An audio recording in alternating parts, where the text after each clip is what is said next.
में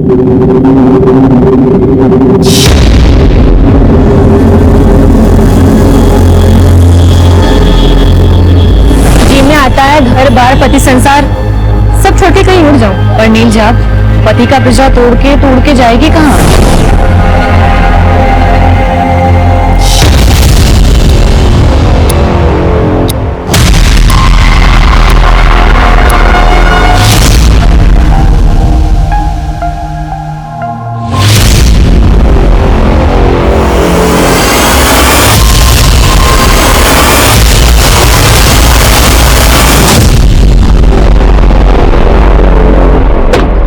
नमस्कार, आदाब। मैं inspector Adil Khan crime petrol Dastak में आपका स्वागत करता हूं। घर की चार दीवारी के अंदर के दुख दर्द जब घर की दहलीज लांघते हैं तो जुर्म कई बार घर के अंदर ही दस्तक दे रहा होता है। इस केस में भी ऐसे ही जुर्मों ने दस्तक दी थी। एक औरत को जिंदा दफना दिया गया था और 3 महीने गुजरने के बाद भी मुजरिम का कोई सुराग नहीं मिला था। अब मेरी पोस्टिंग इस थाने में हुई जहां पर यह केस दर्ज था। अब मैं इस केस की बंद पड़ी फाइलों को खोलने वाला था, क्योंकि इस केस का कनेक्शन कई दूसरे केसेस से भी था जो एक एक करके मेरे सामने आने वाले थे।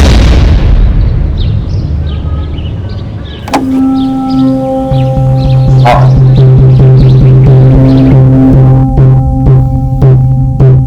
अरे वाह फंटूश, इतने बड़े घर में तुम अकेले रहते हो? अब तक तो अकेला ही था, तुम आ गई हो तो जैसा तुम सोच रहे हो वैसा कुछ नहीं होने वाला। मतलब आज गुलाब लाल नहीं गुलाबी देना पड़ेगा। जब तुम्हें मिलने के लिए हाँ की ना, उस वक्त मैं सारे रंग के लिए आया। सोचा आज अपना रिश्ता जहां तक पहुंचेगा उस रंग का तुम्हें दे दूंगा। फिर तो तुम्हारे सारे फूल आज सूखने वाले।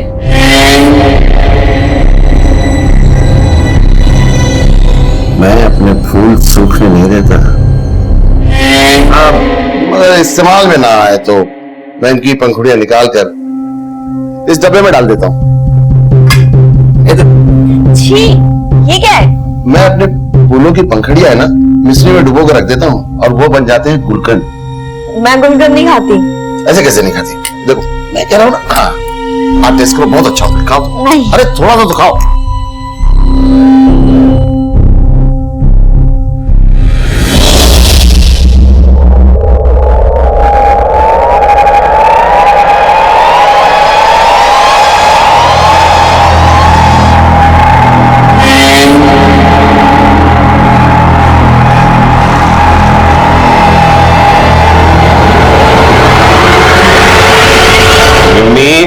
विम्मी, बेटा स्कूल के लिए देर हुई, ला मैं बाल बना देता हूँ। पापा मुझे स्कूल नहीं जाना, आज मम्मी क्या मुझे मम्मा के साथ रहना है।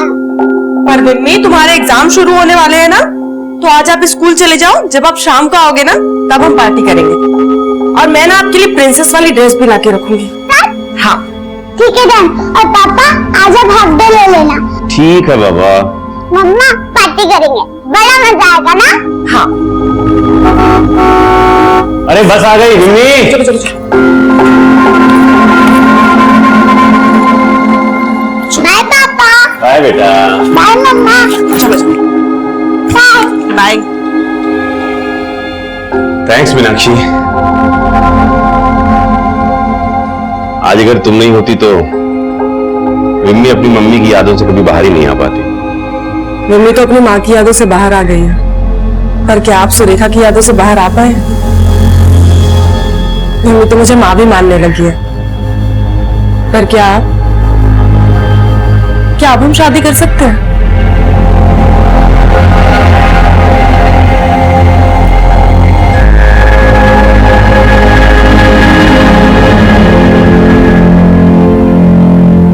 मुझे पता नहीं था कि वो कमीना मेरे साथ ऐसा करेगा। हेतल, तुम यहाँ क्या कर रही हो?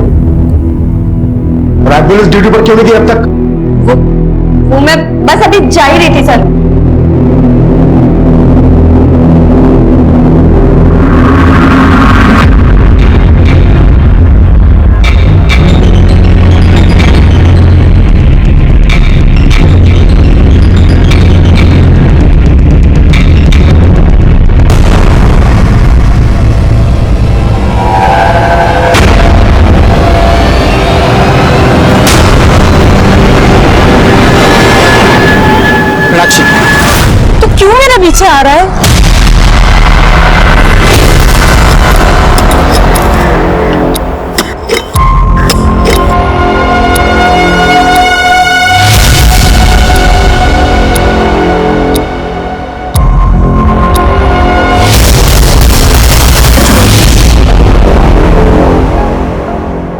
तो आज टीचर ने क्या पढ़ाया स्कूल में? आज स्कूल में मिस्टर इंडिपेंडेंस का ऐसे पढ़ाया। अच्छा, तो बताओ फिर क्या मतलब होता है आजादी का? आजादी का मतलब? आजादी का मतलब सबको बराबर समझना, जियो और जीने दो। पापा, मम्मी ने मेरे लिए परी वाला ड्रेस लाया। अरे वो तो मम्मी का सरप्राइज है।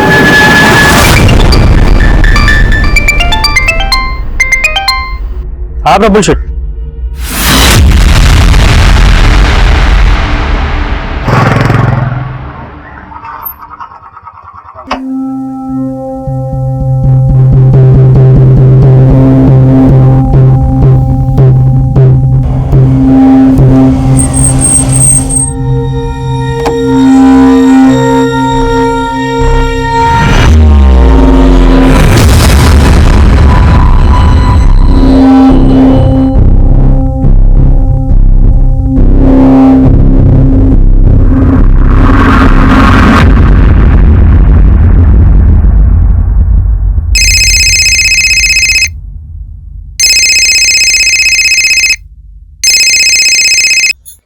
हाँ जीवन भाई, केम छो? केतकी बहन, मीनाक्षी आपके साथ है क्या? नहीं जीवन भाई, मैं तो ड्यूटी पर हूँ। क्या हुआ?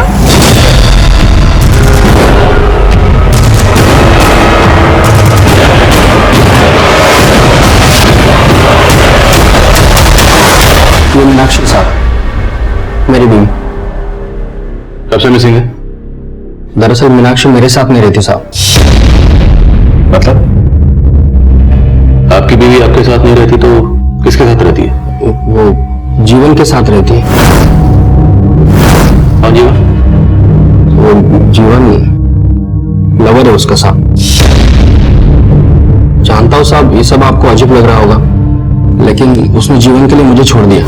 जीवन भड़का रहा है तुम मीनाक्षी, उसकी बातों में आके बहुत बड़ी गलती कर रही हो तुम। गलती ना मैंने तुमसे शादी करके की है, और वैसे तुम्हारे साथ ना मेरा कोई भविष्य नहीं, इसीलिए मैं जा रही हूँ। आपकी बीवी आपको छोड़कर चलेगी, उसके क्या नाम बताया? जीवन। जीवन के पास चलेगी। इसको गायब करने का मकसद तो आपका भी हो सकता है, आपने कुछ किया। नहीं साहब, आप जैसा सोच रहे हो वैसा कुछ नहीं है। मुझे पक्का यकीन है जीवन ने गायब किया मीनाक्षी। साहब आप प्लीज पता कीजिए ना मीनाक्षी के बारे में। ठीक है, मीनाक्षी और जीवन दोनों के फोन नंबर्स और जीवन का एड्रेस दीजिए, हम देखते हैं। ठीक है।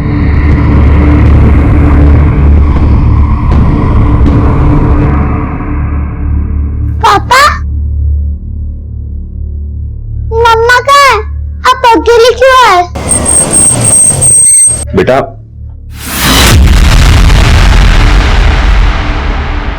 बेटा मम्मा आ जाएंगी, तुम चिंता मत करो। और कब? आ जाएंगी बेटा। सरला बेन, उसको लेके जाओ। सर आप? पिनाकिन आया था हमारे पास। उसका कहना है कि उसकी बीवी मीनाक्षी तुम्हारे साथ रहती है और अब तुमने उसको गायब कर दिया। मैंने? अरे कैसी बात कर रहे हैं सर, मैं एक समाज सेवक हूं और आधा उधना जानता है कि पिनाकिन मीनाक्षी के साथ कैसे बर्ताव करता था। पर कोई 6 महीने पहले मीनाक्षी हमारे एनजीओ में आई थी। मीनाक्षी डोमेस्टिक वायलेंस की शिकार थी। पिनाकिन न सिर्फ उसको मारता था बल्कि उसके दूसरी औरतों के साथ संबंध भी थे। मीनाक्षी ने यह सब मुझे बताया था। अब मीनाक्षी के पेरेंट्स भी गुजर चुके थे, इसलिए मैंने उसे आसरा दिया, लेकिन पिनाकिन को यह बर्दाश्त नहीं हुआ। मम्मा मैं इधर हूँ। किधर? इधर हूँ मम्मा, इधर इधर इधर हूँ, इधर मैं इधर हूँ, इधर हूँ। वाह सुपर, खुद के बच्चे पैदा नहीं किए दूसरों के पालने लगी तू। पिनाकी तुम जाओ यहाँ से। तुझे साथ लेके जाऊंगा, चल। बीबी हमारी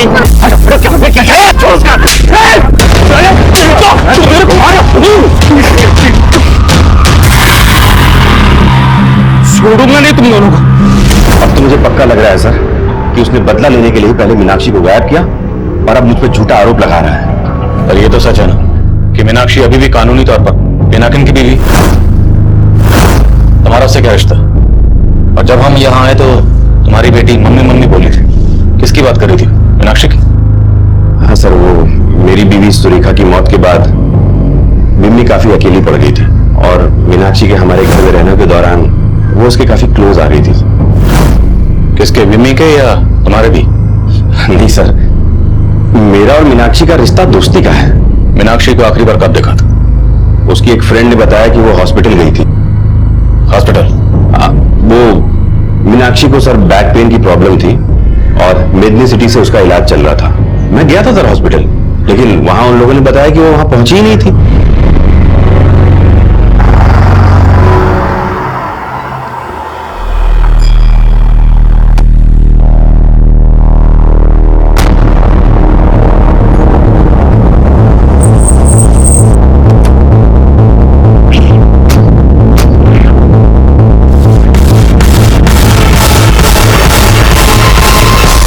मीनाक्षी लोडिया। हाँ, मीनाक्षी लोडिया। उसे तो बैक एक है और मैं ही उसे ट्रीट कर रहा हूं, लेकिन आज वो वाकई में यहां नहीं आई। अगर मीनाक्षी वाकई हॉस्पिटल में आई थी तो जाहिर सी बात है उसके साथ जो भी हुआ होगा, घर से लेके इस हॉस्पिटल के बीच के रास्ते में कहीं कुछ हुआ होगा। जय सर, आसपास पता करो, अगर कोई सीसीटीवी है तो उसकी फुटेज निकलो। Yes sir. एक मिनट सर, इस मीनाक्षी का मिसिंग केस मुझे एक दूसरे केस की याद दिला रहा है। कौन सा केस? सर, मीनाक्षी की तरह नीलिजा का मिसिंग केस भी उसके पति हरि ने फाइल किया था। ये उसका फोटो। और तब हरि ने भी यही बोला था कि नीलिजा आखिरी बार मेडनी सिटी हॉस्पिटल गई थी। सर, नीलिजा को अस्थमा की प्रॉब्लम थी और डॉक्टर नरसिम्हा ही उसका इलाज कर रहा था। और जब हमने डॉक्टर नरसिम्हा से उसके बारे में पूछताछ की तो उन्होंने यही कहा जो उन्होंने अभी मीनाक्षी के लिए बोला। तो डॉक्टर नरसिम्हा के खिलाफ उस वक्त कुछ मिला था? नहीं सर, उनके खिलाफ तो कुछ नहीं मिला, लेकिन कंप्लेन लिखवाने के अगले दिन नीलिजा का पति हरि हमारे पास वापस आया। साहब, आज मैंने घर की अलमारी खोली तो मालूम चला कि नीलिजा के सारे गहने और 25,000 रुपए गायब थे। तो तुम्हें लग रहा है नीलिजा के साथ किसी ने घर से पैसे और गहने भी गायब किए? सब मैंने पहले नहीं बताया था, लेकिन नीलिजा का शायद किसी से पक्का चक्कर चल रहा था। वो तो मेरे पास आने से परहेज करती थी। सर, हमने नीलिजा के अफेयर के एंगल को भी खंगाला, लेकिन कुछ सामने नहीं आया। पर सर, नीलिजा गृह उद्योग भवन में काम करती थी और पता चला है कि वहां का मैनेजर बड़ा रंगीन मिजाज का है, फंटूस नाम है। लेकिन सर, फंटूस के खिलाफ भी कुछ नहीं मिला। लेकिन नीलिजा की सहेली केतकी ने बताया कि नीलिजा ने अपने पति से तंग आकर उससे अलग होने का फैसला कर लिया। पूछो मत केतकी बहन, जी में आता है घर बार पति संसार, सब छोड़ के कहीं उड़ जाऊं। सर, काफी छानबीन के बाद भी नीलिजा की कहीं से कोई लीड नहीं मिली और तब से केस अनसॉल्व। मीनाक्षी और नीलिजा के केस में सिर्फ ही हॉस्पिटल कॉमन नहीं है। मीनाक्षी की तरह नीलिजा भी अपने पति की मारपीट का शिकार थी। क्या नीलिजा ने उस वक्त जीवन की एनजी की मदद ली थी? नहीं सर, ऐसा कुछ तो सामने नहीं है। पर दोनों केसेस में काफी सिमिलरिटीज है। अब मीनाक्षी की तरह नीलिजा मिसिंग केस भी री-इन्वेस्टिगेट होगा। जीवन पिनाकिन और डॉक्टर नरसिम्हा तीनों की ढूंढी निकालो। Okay sir.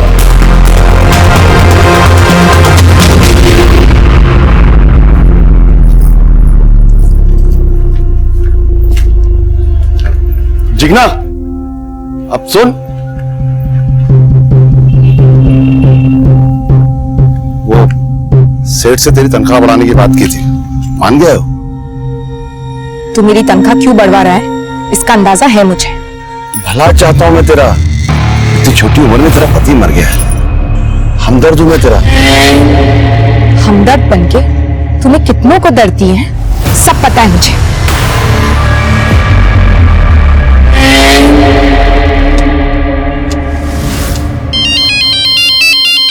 रुक रुक। हेलो। हाँ बंसीलाल, दारू पिएगा? 4 बोतल मंगवाइए वाटर पार से। हेलो, आज फंटूश का गेम खत्म करना है मुझे। तुम आ रहे हो ना?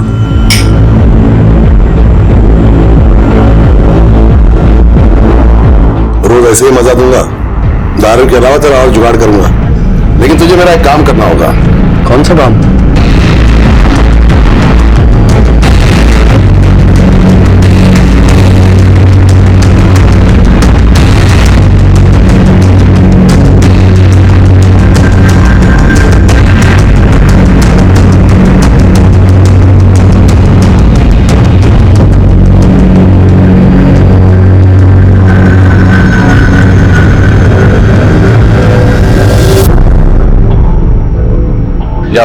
मेरा नाम लेना। सर, मीनाक्षी का फोन मेडिनी सिटी हॉस्पिटल जाने वाले रास्ते पे ही बंद हुआ था और तब वहां पर पिनाकिन का फोन भी अटका था।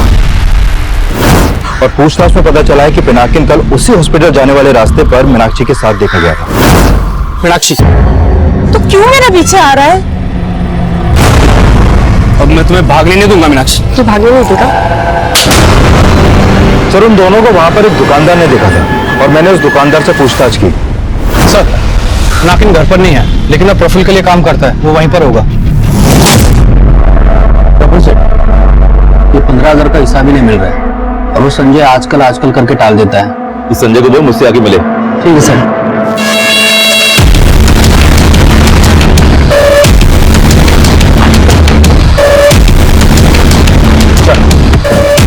मैंने कुछ नहीं किया था। इसलिए तो अपनी बीवी की मिसिंग कंप्लेंट लिखवाने आया था, क्योंकि तो खुद उसे गायब करने में शामिल है। नहीं साहब, मानता हूँ कि कल मीनाक्षी को मेडिनी सिटी के पास में मिला था। मिला था? और तेरा झगड़ा भी हुआ था मीनाक्षी के साथ? साहब, हमारे झगड़े की वजह है जीवन। मैं तो उसको रोजाना मिलके घर वापस लाने के लिए मनाता रहता हूँ और कल भी मैं यही चाहता साहब। मीनाक्षी रुको! मीनाक्षी, तू जा रहा है या फिर मैं पुलिस को बुलाऊं? साहब, मैंने मीनाक्षी को मेडिनी सिटी जाते हुए देखा था। फिर मैंने सोचा कि उसका गुस्सा शांत होने के बाद मैं उसे दोबारा मिलूंगा। मीनाक्षी कभी कभी बीमी को लेने स्कूल जाती थी। मैं वहां पर भी गया, देखा कि जीवन बीमी को लेके जा रहा है। फिर मैं अपने काम पे चला गया साहब, लेकिन जब पता चला कि मीनाक्षी गायब हो गई तो मैं सीधा आपके पास चला आया। और मेडिनी सिटी वाले बोल रहे हैं कि मीनाक्षी तो वहां गई नहीं। क्या कहानी बना रहा है? कहानी नहीं बना रहा हूँ साहब, मैंने खुद मीनाक्षी को हेतल के साथ देखा था, जो वहां पे नर्स का काम करती है।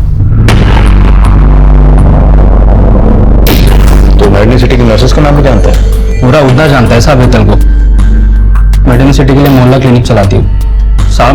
मैं झूठ नहीं बोल रहा हूँ साहब, आप चाहे तो हेतल से पूछ सकते हो।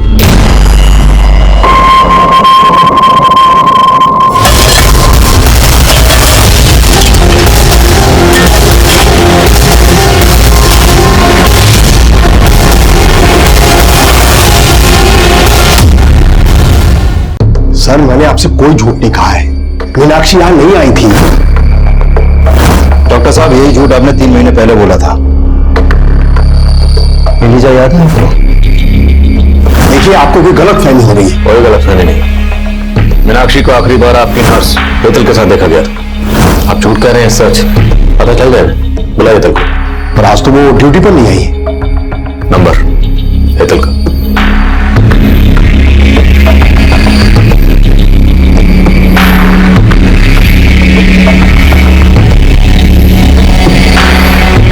सर, नंबर बंद है हेतल का। मैं स्टाफ से पूछता हूँ।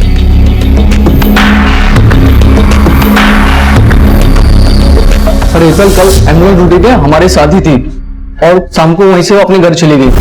देखो, आज पेशेंट्स कम है और मुझे कुछ अर्जेंट काम है, तो मैं निकलती हूँ, आप लोग संभाल लेंगे। अच्छा, ये हेतल रहती कहाँ है?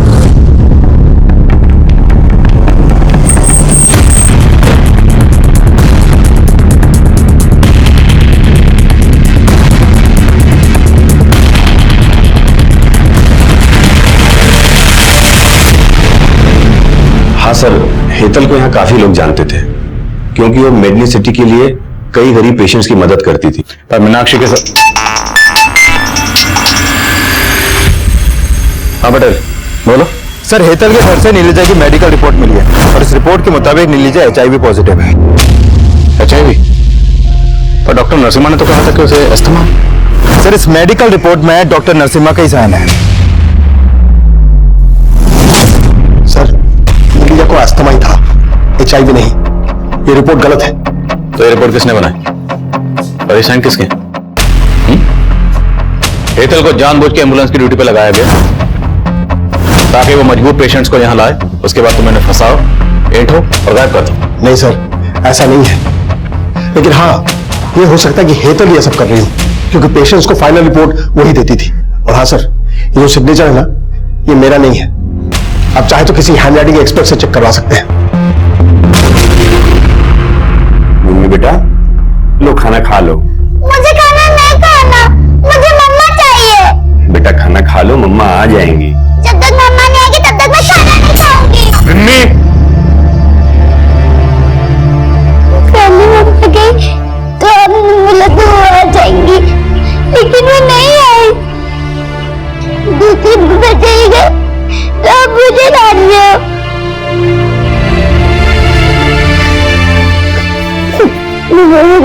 तो करेंगे।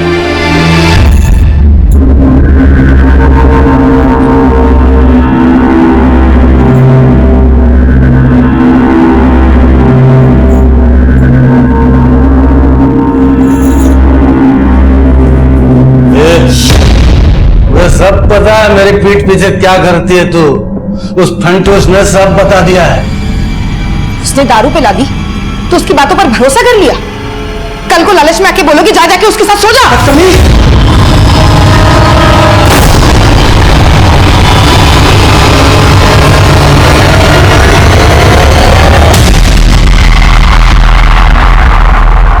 सर मीनाक्षी से जुड़ा तो कोई भी डॉक्यूमेंट्स हेतल के घर पे नहीं मिला, लेकिन जो मेडिकल रिपोर्ट नीलिजा की हेतल के घर से मिली उससे लगता है कि नीलिजा को विश्वास हो गया था कि वो HIV पॉजिटिव है और शायद इसलिए वो अपने पति हरि के करीब नहीं जाती थी, जैसे कि हरि ने बताया। अगर ऐसा तो फिर हरि के पास नीलिजा को गायब करने का स्ट्रॉन्ग मोटिव था।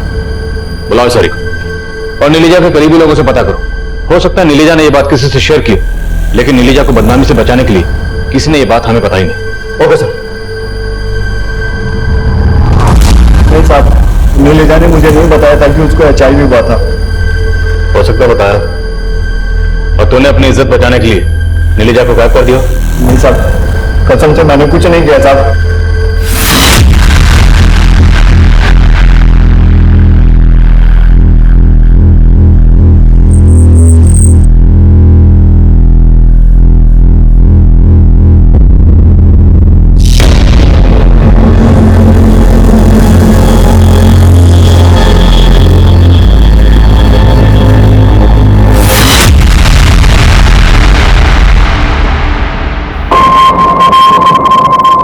नीलिजा और जिगना गृह उद्योग में काम करती थी और वहां काम करने वाली केतकी मीनाक्षी की दोस्त थी, और जिगना के गायब होने का राज इस केस को एक नए भूलभुलैया में उलझाने वाला था।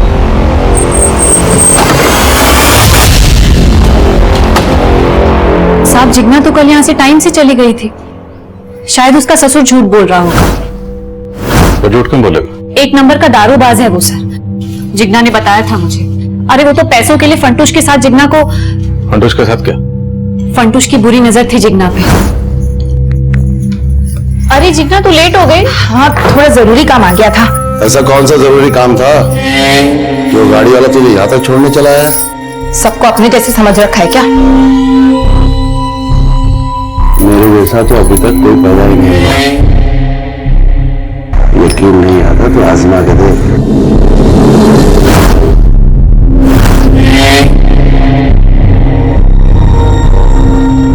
अब मेरे गुलकंद को किसी दूसरे का इंतजार है। तू जो कर रही है एकदम सही कर रही है, किसी से डरने की जरूरत नहीं है। मैं तेरे साथ हूं। वो उस पर हाथ साफ करना चाहता था, इसलिए वो पैसे भी खिला रहा था उसके ससुर को। फंटूश है कहाँ? आज ड्यूटी पर नहीं आया वो।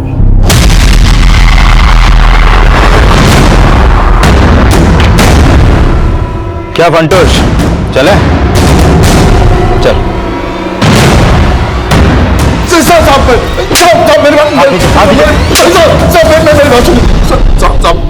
मैंने कुछ नहीं किया साहब, मैं जानता नहीं जिगना कहाँ है। उसको तो किसी और का चक्कर था साहब। झूठ क्या को बोलूंगा साहब? आप उसके ससुर से पूछ लो। वो तो वही बोलेगा ना जो तूने से पढ़ाया होगा। साहब मैं इतना गया गुजरा नहीं हूँ कि उस फंटूस के लालच में अपनी बहू की इज्जत का सौदा कर दूंगा। जिगना को भी यही गलतफहमी हो गई थी। देखो अगर झूठ बोला तो? नहीं साहब झूठ नहीं बोल रहा हूँ, सच तो यह है कि जिगना बहुत बदल गई थी। जरूर कोई था उसकी जिंदगी में जिससे मिलने जाती थी। सर फंटूश और बंसीलाल दोनों यही बोल रहे हैं कि जिगना का किसी के साथ अफेयर था। हाँ सर। सर कहीं इस जिगना के गायब होने का भी नीलिजा और मीनाक्षी से कोई कनेक्शन तो नहीं है? अभी तक हम यही मानकर चल रहे थे कि इन दोनों को गायब करने के पीछे हेतल का हाथ होगा। सर फंटूस के मोबाइल में हेतल का एक वीडियो मिला है। साहब मैं मानता हूँ साहब कि मैं हेतल को ब्लैकमेल कर रहा था साहब। मैं गुलकंद नहीं खाती। ऐसे कैसे नहीं खाती? कह रहा हूँ ना, आप टेस्ट करो, बहुत अच्छा होता है, खाओ। नहीं। अरे थोड़ा सा तो खाओ।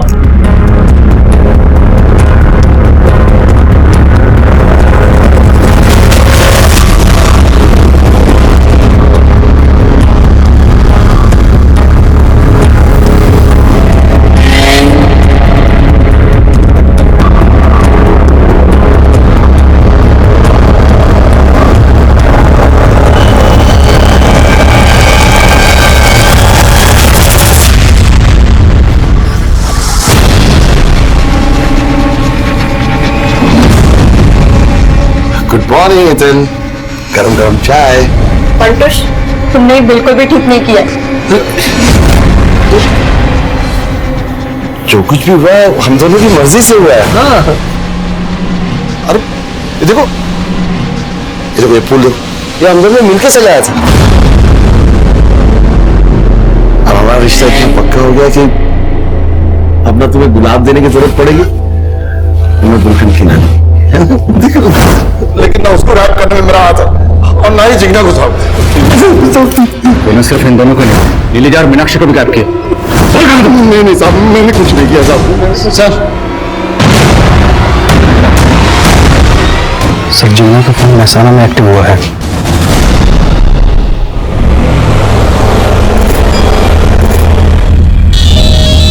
जिगना, जिगना कहाँ है तू?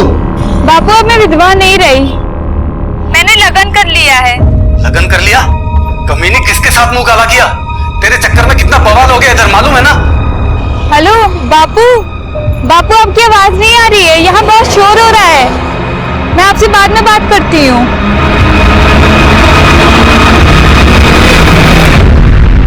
बैकग्राउंड में इतना शोरगुल है, इतनी इमेज में कॉल करना, मुझे लगता है जिगना ये कॉल जरूर हमें गुमराह करने के लिए किया गया। लेकिन सर ये जिगना नहीं है तो क्या इन औरतों के गायब होने के पीछे किसी औरत का हाथ है? और माना फंटूश ने हेतल को ब्लैकमेल किया, लेकिन उसने ये नहीं कबूला कि उसने हेतल को मारा। कहीं ये हेतल तो नहीं? नहीं बेटा, ये कॉल हेतल ने नहीं किया। लेकिन अब सवाल ये है कि अगर ये कॉल हेतल ने नहीं किया तो फिर ये औरत कौन है? सर अगर ये हेतल नहीं है तो एक औरत है जिस पर मुझे शक है। कौन? केतकी। सर ये केतकी मीनाक्षी, नीलिजा और जिगना के काफी करीब है और इन तीनों औरतों के गायब होने के पीछे वो लगातार इनका पर्सनल एंगल जोड़ रही है। केतकी और नीलिजा तुमसे अपना हर दुख दर्द बांटती थी, शायद उसने अपनी बीमारी के बारे में भी तुम्हें कुछ बताया? नहीं सर, लेकिन ये सच है कि वो अपने पति से बहुत तंग आ गई थी। हो सकता है उसके पति ने उसे मारा हो। पर्सनल एंगल लग तो नहीं रहा, ये जरूर कोई बड़ा गेम है। कॉल महसाना से किया गया, पता करो केतकी कहाँ है। Okay sir. सर मैंने जिगना की कॉल डिटेल्स चेक की, जिगना की प्रफुल्ल से लगातार बातें हो रही थी। प्रफुल्ल जिसके यहाँ पिनाकिन काम करता है? हाँ सर।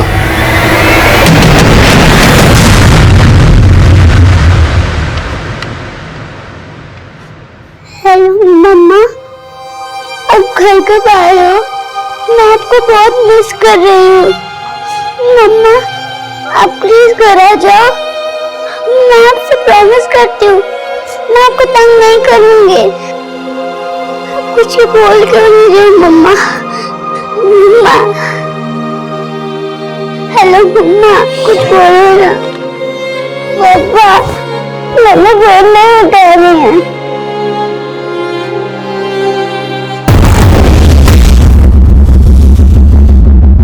जिगना को जानते थे ना? हाँ सर, जिगना मुझसे मिल रही थी। दरअसल वो अपनी जमीन मुझे बेचना चाहती थी और कल ही हमारी डील हुई थी। सर जमीन जिगना के पति के नाम पर थी। पहले उसने उस जमीन को अपने नाम पे ट्रांसफर करवाया, जिसके लिए मैंने उसकी मदद भी की थी। तो साहब यही वजह थी कि हम अक्सर उससे मिला करते थे। और जिगना ने इस डील के बारे में अपने ससुर को कुछ नहीं बताया? क्या छुपा रहे? साहब आप ये पेपर देख लीजिए। और साहब जिगना ने मना किया था ये बात अपने ससुर को बताने के लिए, और इसके अलावा साहब मैं कुछ नहीं जानता। ये प्रफुल्ल कुछ ठीक नहीं लग रहा। पिनाकिन भी इसके लिए काम करता है। हो सकता है दोनों मिलकर औरतों को गायब कर रहे हो। पता करो केतकी का इनसे क्या कनेक्शन है। साहब आपको मेरे बारे में कोई गलतफहमी हो रही है। हाँ ये आप सही सोच रहे हो कि वो कॉल जिगना ने नहीं किया होगा, जरूर कोई साजिश कर रहा है साहब। क्या पता तुम भी इस साजिश में शामिल हो? क्या साहब, मैं यहाँ हूँ और आप सोच रहे हैं कि महसाना से मैं। तुमने नहीं किया तो हो सकता है केतकी वो कॉल तुमने किसी और से करवाया हो। मैंने ऐसा कुछ किया ही नहीं है साहब।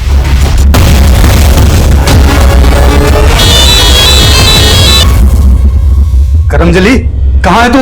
अरे क्यों कोस रहे हो? जमीन मेरी थी सो मैंने बेच दी। थोड़े पैसे तुमको भिजवा दूंगी। चलो अच्छा अब रखती हूँ फोन। सर ये बंसी तो यही मान रहा है कि जिगना ही से कॉल कर रही है। पर पटेल हम नहीं मान सकते। पहला कॉल महसाना से किया गया, दूसरा आनंद से। लोकेशन शायद पर्पसली बदली गई। जिगना का गायब होना मीनाक्षी, नीलिजा और हेतल के गायब होने के साथ जुड़ा। अब ये कॉलर इस केस को डायरेक्शन देगा। आनंद और महसाना दोनों जगह का डंप डाटा स्टडी करो और पता करो कि जिगना के नंबर के साथ साथ वहां और कौन से नंबर कॉमन थे। Okay sir.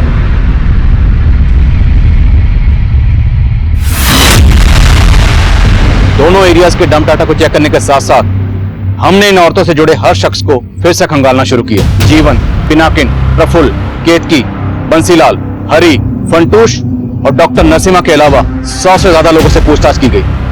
तभी डंप डाटा की छटनी में से एक कॉमन नंबर ने हमारा ध्यान अपनी ओर खींचा। सर, जिगना के नंबर के साथ जो कॉमन नंबर महसाना और आनंद में एक्टिव था उसका पता चल गया। वो नंबर है संजय सिसोदिया के नाम पर रजिस्टर्ड है।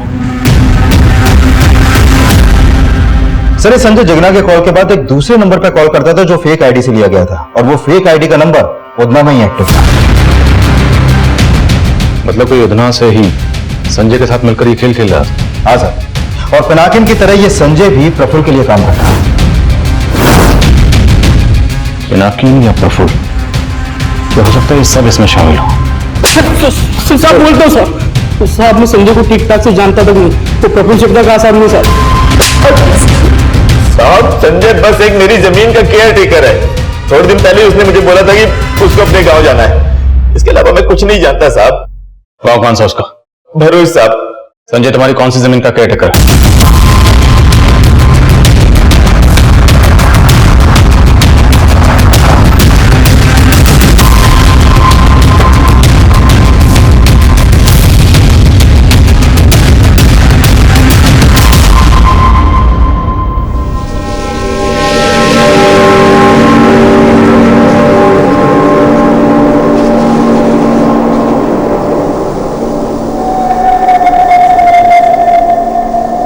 बादशाह, बदनाम, गुलाम, बेशरम, बेवफा, बेचारी।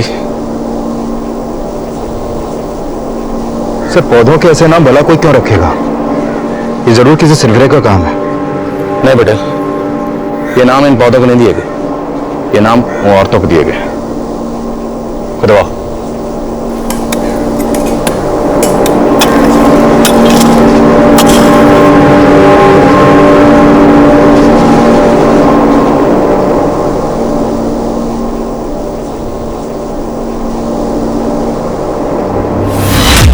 मीनाक्षी, हेतल और जिगना के अलावा उस फार्म में 3 औरतों को और दफनाया गया था, और उन औरतों की कब्र पर पौधे उगाकर उन्हें अजीब अजीब नाम देने वाला वह सरफिरा संजय नहीं था।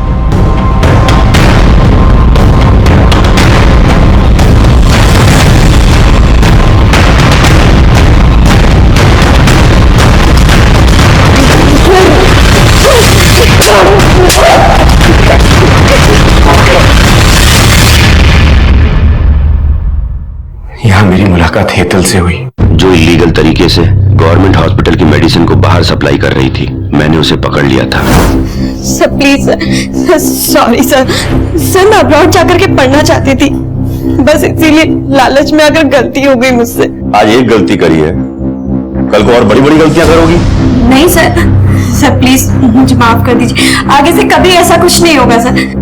प्लीज सर मुझे माफ कर दीजिए। मैंने सोचा कि महान बनकर आज तक मैंने क्या कर लिया, इसलिए मैंने अपने जमीर को पूरी तरह से मार दिया और हेतल से हाथ मिला लिया। सर, वो ऐसी औरतों को ढूंढ के लाती थी जो तकलीफ में होती थी। नीलजा की झूठी HIV रिपोर्ट भी मैंने ही बनाई थी। सुनो, अब तुम नीलजा को बोलना कि उसकी बीमारी ठीक हो सकती है और उसे लेके फार्म हाउस पे आ जाना। ओके। वो फार्म प्रफुल्ल का था सर, लेकिन उसका केयर टेकर संजय, वो मेरा पुराना दोस्त था। हमने उसे भी पार्टनर बना लिया था। हेतल नीलजा को लेकर हमारे फार्म पे आई थी। नीलजा को लगा था कि वहां कोई बड़ा डॉक्टर उसका इलाज करेगा, लेकिन हमने सर इलाज करने के नाम पे उसको इंजेक्शन लगा के बेहोश कर दिया था।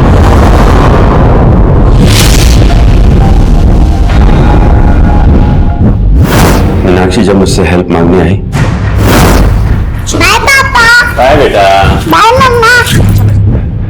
Bye bye. थैंक्स मीनाक्षी। आज अगर तुम नहीं होती तो मम्मी अपनी मम्मी की यादों से कभी बाहर ही नहीं आ पाती। मम्मी तो अपनी माँ की यादों से बाहर आ गई है, पर क्या आप सुरेखा की यादों से बाहर आ पाए? मम्मी तो मुझे माँ भी मानने लगी है, पर क्या अब हम शादी कर सकते हैं? और उसके बाद मैं मीनाक्षी को गायब करके पिनाकिनी को फंसाने का मौका ढूंढने लगा, और उस दिन वो मौका मिल गया सर। तुम्हारी होने वाली बीवी इधर आई हुई है और उसके पीछे पीछे पिनाकी भी। दोनों का पीछे रास्ते में बहुत झगड़ा हुआ है और मीनाक्षी को मैंने अभी रिसेप्शन पे बिठाया हुआ है। मैंने हेतल से कहा कि इससे पहले वो डॉक्टर नरसिम्हा से मिले, वो उसे फार्म हाउस ले आए। आप ठीक है? हाँ हाँ बिल्कुल ठीक है, आओ बैठो बैठो।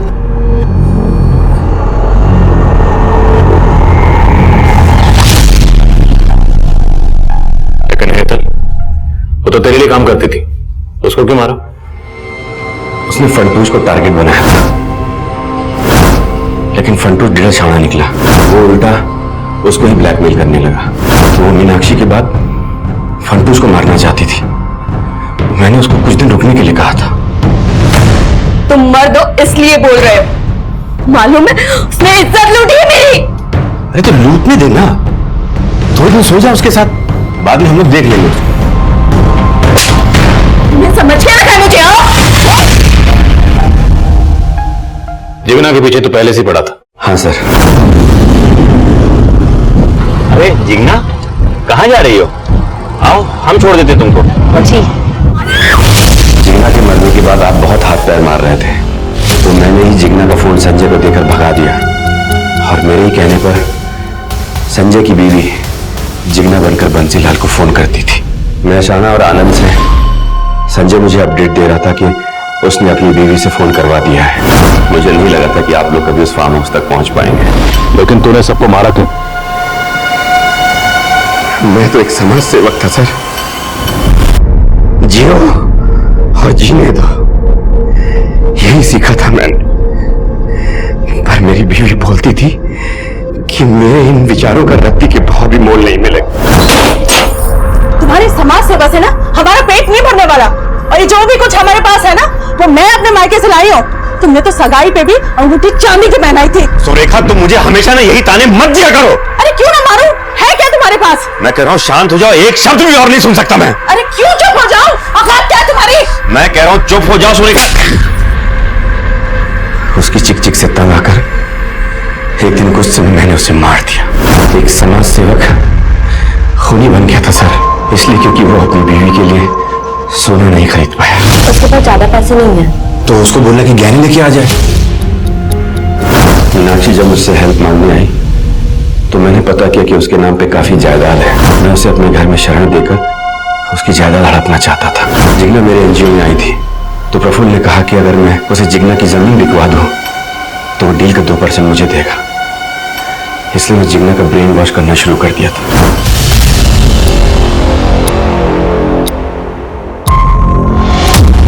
आपने सच में मेरी बेटी को अनाथ कर दिया। तुम्हारी बेटी को अनाथ हमने नहीं किया, उसको अनाथ बनाया तुमने खुद अपनी हरकतों से। मुझे माफ कर दो बेटा, मैंने तुम्हारी दोनों मम्मियों को छीन लिया। पापा, आप भी तो कहते थे ना जियो और जीने दो। मेरी दोनों मम्मी दूर चले गए और आप भी मुझसे दूर जा रहे हो।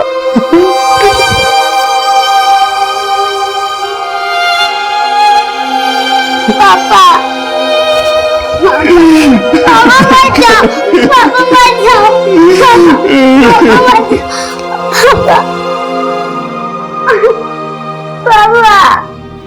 एक समाज सेवक से पेशेवर मुजरिम बनने तक जीवन सोलंकी के इस बदलाव को उसके आसपास के मौजूद लोगों में से किसी ने कभी महसूस ही नहीं किया। लेकिन जब भी हम इस तरह के लोगों से मिलते हैं तो उनके हाव भाव में, उनकी बातों में किसी न किसी जुर्म की दस्तक जरूर छुपी होती है, लेकिन उस दस्तक की तरफ कभी गौर ही नहीं किया जाता। रोजाना कई जाने अनजाने लोगों से हमारा परिचय होता है, लेकिन किससे कितना परिचय बढ़ाया जाए, किससे कितनी दोस्ती बढ़ाई जाए, किससे कितना सुख दुख बांटा जाए, इसे लेकर हमेशा सतर्क रहना चाहिए, क्योंकि अक्सर अच्छी छवि वाले लोगों का असली परिचय उतना ही चौंकाने वाला होता है। देखते हैं हमारे आज के एपिसोड की दूसरी कहानी।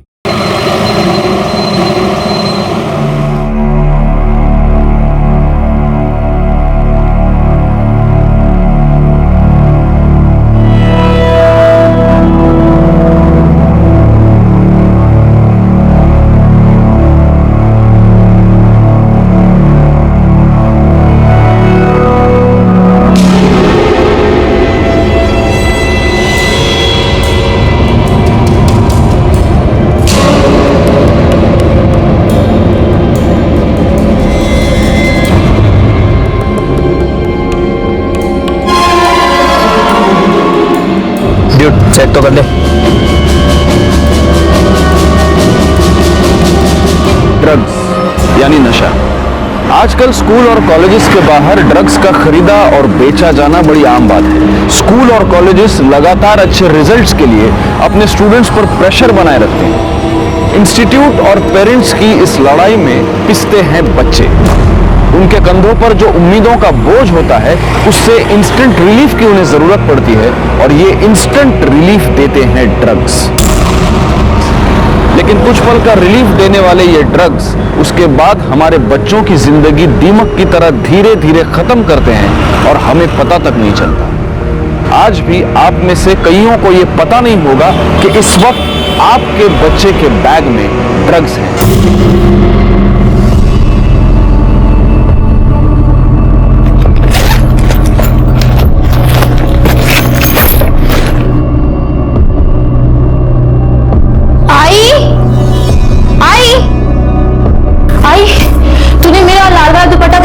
रोज तो तू लाल दुपट्टा लेके जाती है, मैंने धोकर सुखाने रखा है। आई तुझे कितनी बार कहा है बिना मुझसे पूछे मेरी चीजों को हाथ मत लगाया कर।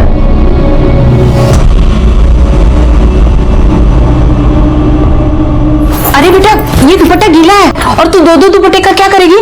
अब तू नहीं समझी गया। बेड़ी कुटली।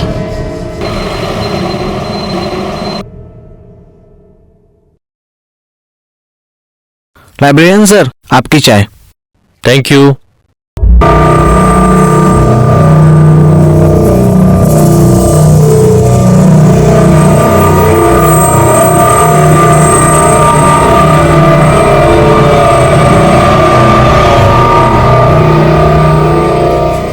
बाकी की बुक्स कल यहीं रिटर्न कर देना और नहीं ले जाना।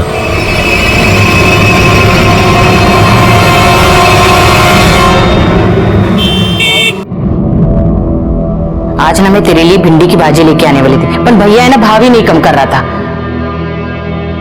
शालिनी, शालिनी, सोच क्या रही है? खाना खा।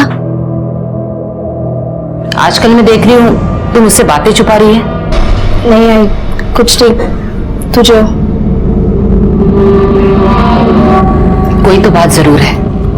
देख बेटा, हमारा एक दूसरे के अलावा है ही कौन? अगर हम ही एक दूसरे से खुल के बात नहीं करेंगे तो। बोला ना आई, कोई बात नहीं है, तू खाना खा और मुझे भी खाने दे। देखा कैसे चिढ़ रही है तू। तू तो पहले कभी ऐसी नहीं थी, कभी पलट के जवाब तक नहीं देती थी। तेरे बाबा के जाने के बाद तू ही तो मेरा सहारा है। अगर तू ही ऐसे बात करेगी तो मैं किसके भरोसे रहूंगी? आई, तेरी बस यही बुरी बात है, तू बस हाथ धो के पीछे बढ़ जाती है। मुझे नहीं खाना खाना। शालिनी मेरी बात तो सुन।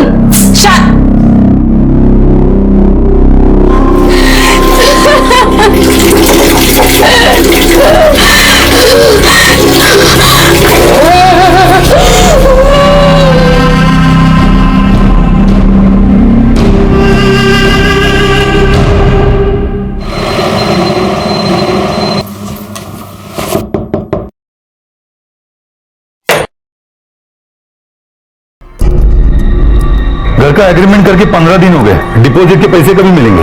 वो 1 महीना बोला था ना, हो गया 1 महीना। शालिनी मैं बात करती हूँ। भाऊ, शालिनी को नौकरी लेके 15 दिन हो गए हैं। 15 दिन बाद महीना हो जाएगा, फिर मैं पैसे देती हूँ। लेकिन सिर्फ 15 दिन, उसके बाद नहीं। ठीक है। शालिनी बेटा, अपना दिमाग ठंडा रखकर काम करना। अब सब तेरे ही भरोसे है। अच्छा देवा, शालिनी को बुद्धि दे, वो हमेशा मेरा सर ऊंचा रखे बस।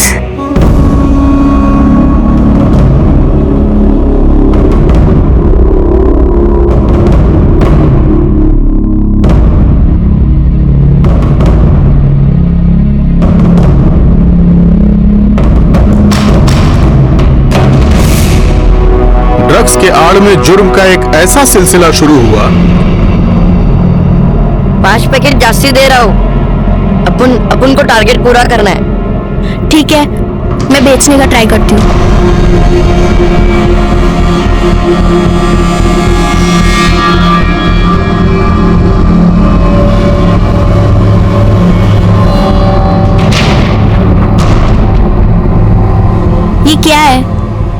वजन आज भी कम है। तुझे पता है ना, अगर वजन थोड़ा भी कम होता है तो लोग राड़ा करने लग जाते हैं, चक्कू चूरी निकालते हैं। अब इसमें मैं क्या करेगा, ऊपर से तो खुले पैकेट तो कम ही आते हैं। तू टेंशन ना ले, अपन है ना, चल इधर से कल्टी मार लेते हैं, नहीं तो कुत्ते सूंघ लेंगे।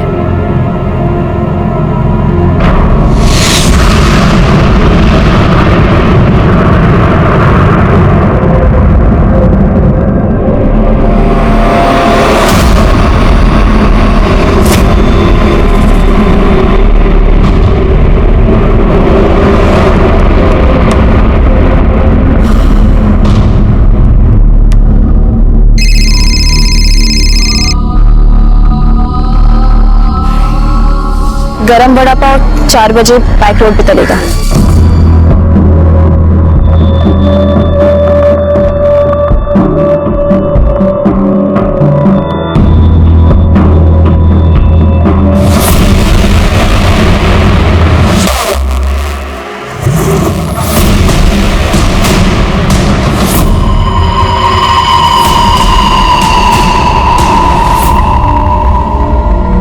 क्या है?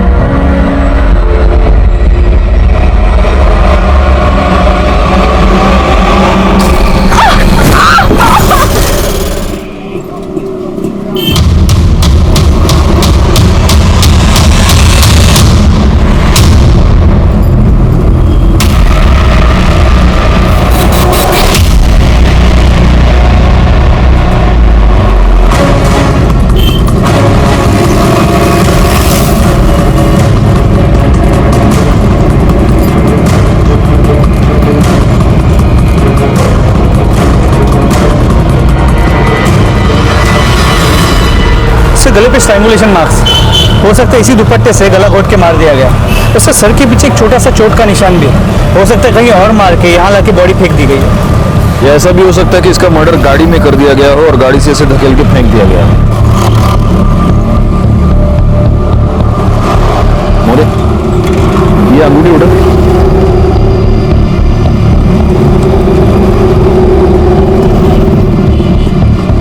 साइज से तो ये अंगूठी इसकी नहीं लगती, हो सकता है कातिल की हो।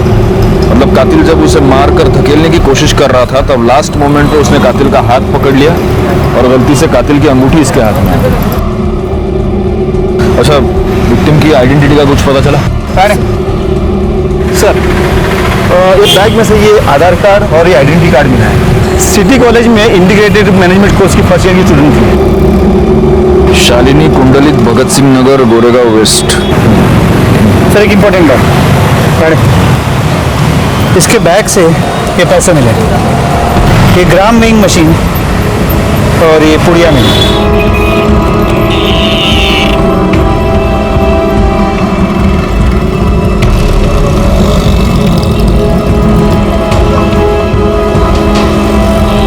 ड्रग्स, इस मर्डर के पीछे ड्रग्स है। शायद ये ड्रग्स बेचने का धंधा कर रही थी, खरीदने वाले के साथ इसका झगड़ा हो गया और उसी झगड़े में इसकी मौत हो गई। यहाँ कोई आसपास सीसीटीवी कैमरा है क्या? सर, आसपास की बिल्डिंग में चेक किया, सीसीटीवी कैमरा तो है, लेकिन इस एरिया को कोई भी सीसीटीवी कैमरा कवर नहीं करता। बॉडी को पोस्टमार्टम के लिए भेज दो, घर वालों को खबर करो और इसकी कॉल डिटेल्स निकलवाओ। सर,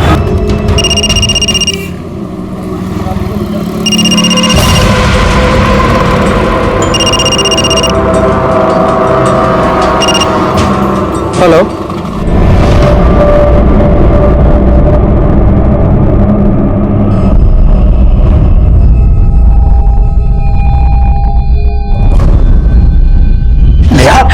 नो बेटा नो, डोंट यू रिमेंबर, तुमने अपनी डैड मॉम से प्रॉमिस किया था कि तुम ये सब नहीं करोगी। बस एक क्लास में बाद में निकलूंगी, एक क्लास में। नो बेटा, उसके बाद पक्का नहीं। I promise, beg you please, एक क्लास। आई बेग यू बेटा, listen, you have to be very strong. तुम्हें ये सब छोड़ना होगा। पापा, उसके बाद नहीं करूंगी। You have to be strong यार। पापा प्लीज, पापा एक क्लास में, पापा प्लीज, पापा प्लीज, पापा।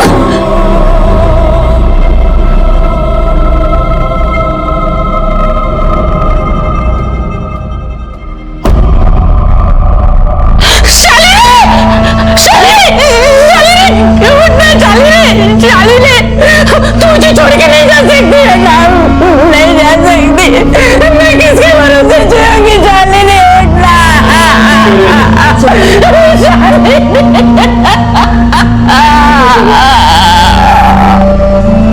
मुझे कुछ समझ में नहीं आ रहा है सब। मेरी बेटी को कोई क्यों मारेगा? वो तो सिर्फ अपने मतलब से मतलब रखती थी। उसका एक ही सपना था कि वो पढ़ लिख कर अपने पैरों पर खड़ी हो जाए। पढ़ लिख कर या नशा बेचकर? नशा? मंजिल, मैं समझी नहीं। तुम्हारी बेटी के बैग से हमें यह मिला है, ड्रग्स की पुड़ियां, 25,000 रुपए। और ये जानते हो क्या है? आपको लगता होगा ये कैलकुलेटर या ऐसा कुछ है, लेकिन ये वजन तोलने की मशीन है। ये सब आपने पहले कभी अपनी बेटी के पास देखा है? मैंने एक बार देखा था, पर मुझे नहीं पता ये क्या चीज है। शालिनी, शालिनी।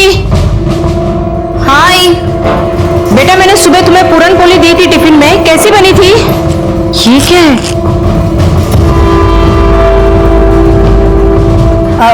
ये क्या है बेटा? आई, ये कैलकुलेटर है, वो पढ़ाई में काम आता है ना। और ये दवाई है, वो काम पे सिर बहुत दुखता है ना, तो डॉक्टर ने पानी के साथ लेने को कहा है। आई, तू कुछ भी सोचने लग जाती है, कुछ पता तो है नहीं तुझे। आगे से मेरी चीजों को बिना मुझसे पूछे हाथ मत लगाना, ठीक है? आपकी बेटी ड्रग्स करती थी? 100% नहीं साहब। इसका मतलब है वो सिर्फ ड्रग्स बेचती थी। क्यों बेचती थी? घर में पैसे की तंगी थी? थोड़ी बहुत तंगी तो सब घर में होती है साहब। उसके पापा के गुजरने के बाद जो इंश्योरेंस के पैसे आए, उसके इंटरेस्ट से ही हमारा घर चलता था। कभी बड़ी रकम देनी हो, जैसे घर का डिपॉजिट, तभी टेंशन होती थी। घर का एग्रीमेंट करके 15 दिन हो गए, डिपॉजिट के पैसे कभी मिलेंगे? तो उस वक्त आप मैनेज कैसे करती थी? मैं अपना सोना गिरवी रखकर कर्जा लेती थी। सोनार को सूद देना हो तो धीरे धीरे देती थी। शालिनी ने आपको कभी पैसे दिए? साहब, उसने कहा कि काम चालू है। साहब, मेरी बेटी ऐसा नहीं कर सकती। उसने अपने मेहनत से इतने बड़े कॉलेज में स्कॉलरशिप में एडमिशन ली है। उसको सिर्फ पढ़ने का शौक था और कुछ नहीं। शालीन बेटा, चल गणपति बापा का दर्शन करके आते हैं। आई, तू जा ना, मुझे पढ़ाई करनी है। कितना पढ़ाई करेगी तू? रोज तो पढ़ती है तू। देख, गणपति बापा का त्योहार ना साल में एक ही बार आता है। मुझे अकेला जाना अच्छा नहीं लगता। चल ना मेरे साथ। अगर तू भी आएगी ना तो पापा तुझे आशीर्वाद देंगे और तू बहुत पढ़ाई करेगी। हाँ आई, देख, तू मेरी वजह से ना अपना त्योहार खराब मत कर, ठीक है? तू जा, अपने लिए भी आशीर्वाद मांगा, मेरे लिए भी, ठीक है? मेरी बेटी हीरा थी पूरे मोहल्ले में। लड़कियां क्या, लड़के भी उसके जैसा बनना चाहते थे। फिर पता नहीं वो ऐसे कैसे भटक गई। क्यों मारा उसको किसी ने? देखिए, अगर आप सच कह रही हैं तो हम पता लगा कर रहेंगे कि वो इस ड्रग्स की दलदल में कैसे फंसी और उसका खून किसने किया। हाँ, एक और बात, क्या आप इस अंगूठी को पहचानती? शालिनी की? नहीं साहब। आपकी है? हमें ये अंगूठी मर्डर स्पॉट से मिली। कहीं आप वहां? साहब, अगर मैं वहां होती तो क्या अपने बेटे को मरने देती मैं?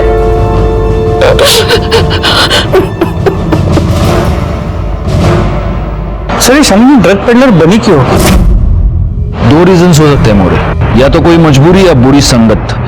वैसे तो स्टूडियस लड़की थी, लेकिन हो सकता है कि कॉलेज जाने के बाद बुरी संगत में फंस गई हो। जी सर, अक्सर ड्रग एडिक्शन के केस में ऐसे ही होता है। पहले फ्रेंड्स ट्राई करवाते, फिर आदत पड़ जाती और फिर पैसा नहीं होता। सीधे ड्रग एडिक्ट्स खुद ड्रग बेचकर अपने ड्रग्स के लिए पैसे जुगाड़ते हैं। यही तो मोडस ऑपरेंडी इन ड्रग माफिया की। पहले लत लगा और फिर पेडलर बनाओ। एक बार पोस्टमार्टम रिपोर्ट आ जाए, सब कुछ क्लियर हो जाएगा। पोस्टमार्टम रिपोर्ट आने तक एक काम करो मोरे, उस अंगूठी के बारे में पता लगाओ। पता लगाओ वो अंगूठी किसकी है। शालिनी का घर, मर्डर स्पॉट, शालिनी का कॉलेज, इसके आसपास जितने भी ज्वेलर्स हैं सबके पास पूछताछ करो। हो सकता है ये अंगूठी हमें कातिल तक पहुंचा दे।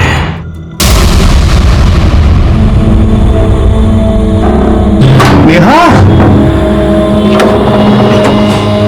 नेहा, नेहा, नेहा, बेटा उठो, तुम यहाँ क्यों सो गई? हाँ? चलो उठो, खाना खा लो। 3 दिन से तुमने कुछ नहीं खाया। चलो उठो। पापा, दूध खिलाना है तो मैं पैकेट खिला दूँ। प्लीज नो पापा प्लीज। बेटा तुमने अपनी मम्मी का प्रॉमिस लिया था ना। नो लास्ट टाइम पापा पापा प्लीज पापा मैं प्लीज पापा एक पापा प्लीज पापा प्लीज। अच्छा उठो उठो पापा प्लीज पापा एक बार पापा चलो।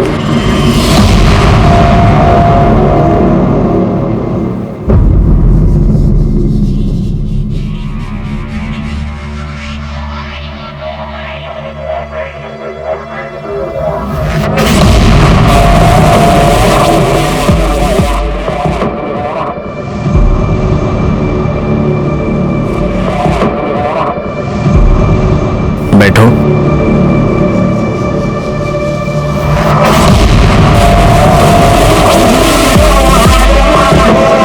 और कब तक ये सब करती रहूंगी सर मैं? जब तक तुम मेरे पूरे पैसे चुकता नहीं कर देती तब तक। Good luck.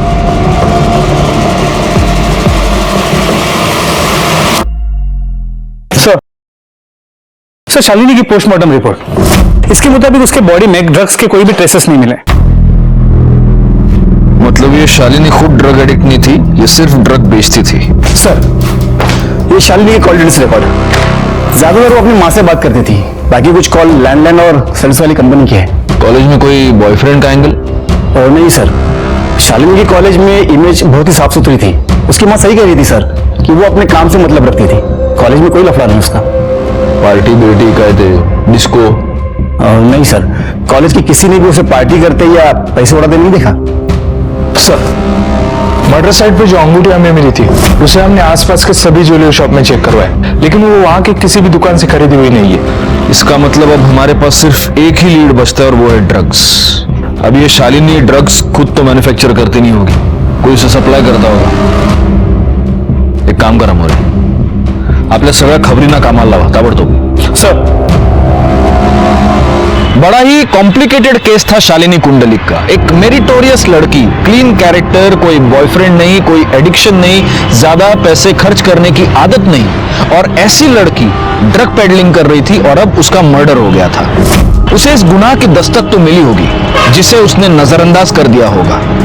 हमें कुछ समझ नहीं आ रहा था कि आखिर ऐसी लड़की ड्रग पेडलिंग क्यों कर रही थी और अब किसने उसे मार दिया था। हाँ शोभा, हाँ मैं टिफिन खा लूंगा। अरे अब गोली खाने के बाद ही लूंगा ना मैं, अभी कैसे लूंगा? चलो हाँ तुम रखो फोन, रखो हाँ ओके।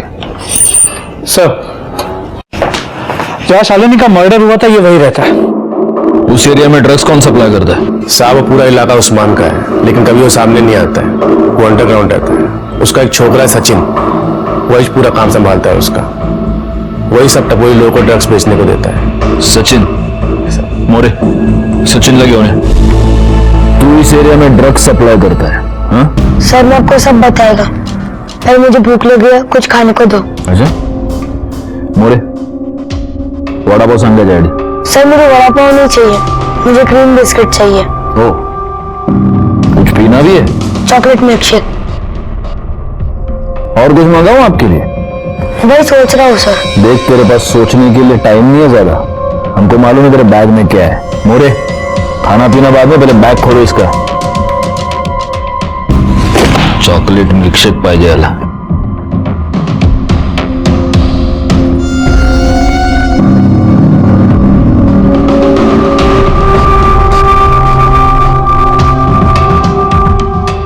ये ड्रग्स, और ये तू जिन जिनको ड्रग्स बेचता है उनका हिसाब है ना?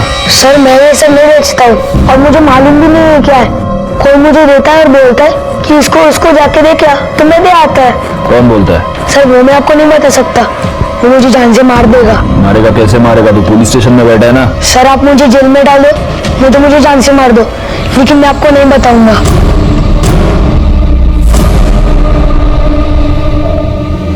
देख बेटा, मैं जानता हूं तू जानबूझ के तो ये सब नहीं करता, कोई तुझसे ये करवाता है, शायद तुझे पैसे देता होगा। क्यों करता है ये सब? हाँ सर मेरी मां बिस्तर पे पड़ी है, उसके इलाज के वास्ते पैसे नहीं है। किसी ने बोला कि ये धंधे से पैसे जल्दी बनता है।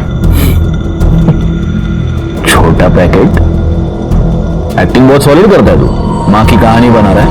मोरे तुम खुद इसकी माँ से मिलकर आओ। सर, एड्रेस क्या है जरा? क्या आपने कभी अपने बच्चे के पास ऐसे व्हाइट मटेरियल से भरा हुआ कोई पाउच या कागज की पुड़िया देखी है, या ऐसी कोई मशीन? अगर इस बात का जवाब हाँ है तो ये इस बात की दस्तक है कि आपका लड़का या लड़की ड्रग्स की भयानक दलदल में फंस चुके हैं।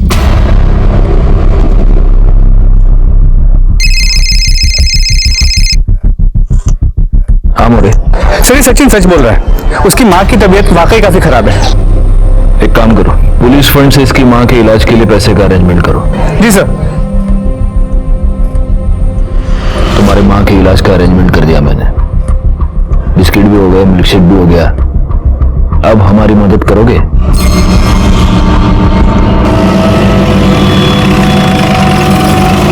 कहाँ पे? 1 वड़ा 4 भजिया, उधर से। चलो।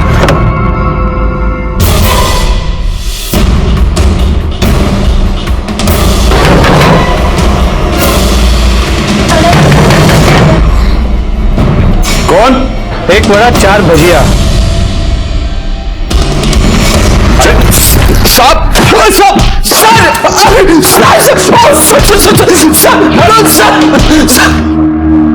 साले, कॉलेज के लड़के लड़कियों को तू ड्रग्स सप्लाई करता है? अल्लाह कसम साहब, सचिन झूठ बोल रहा है।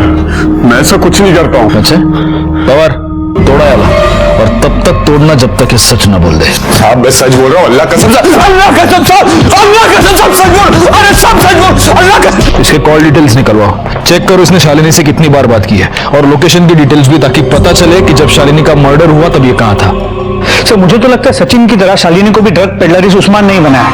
फिर दोनों की भी झगड़ा हो गया, उस्मान ने शालिनी को मार दिया।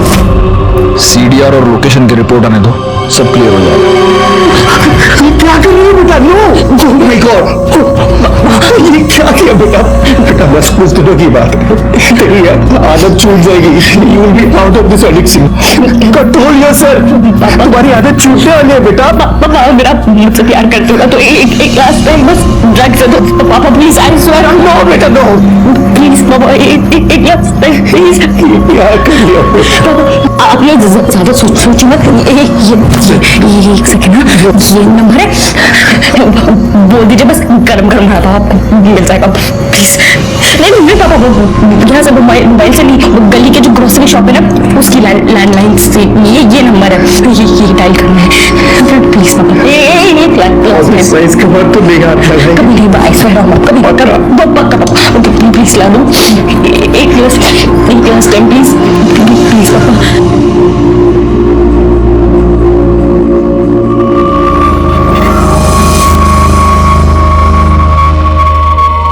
गरम गरम वड़ा पाव।